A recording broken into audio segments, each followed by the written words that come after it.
Front Selatan menerbitkan rekaman pejuang dari kelompok selatan angkatan bersenjata Rusia menggunakan ranjau anti-tank untuk menghancurkan pejuang angkatan bersenjata Ukraina yang bersembunyi di ruang bawah tanah. Rekamannya ramai beredar di media sosial Telegram pada Senin 13 Januari 2025. Pasukan Putin tak pernah kehabisan cara dalam membasmi habis pasukan lawannya.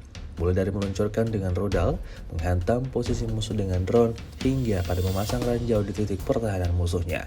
Seperti yang terlihat dalam rekaman, ledakan dahsyat terjadi dan tentara Ukraina dipastikan menjadi korban dalam insiden ini.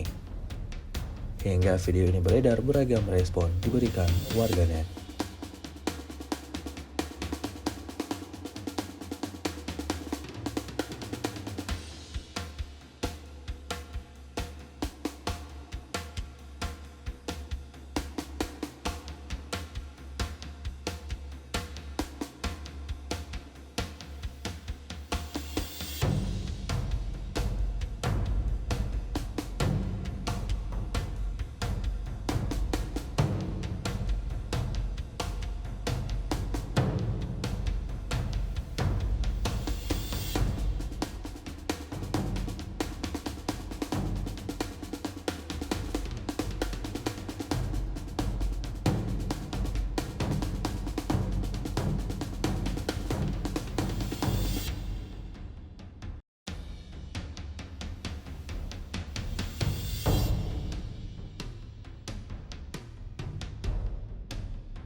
Download Tribun X sekarang, menghadirkan lokal menjadi Indonesia.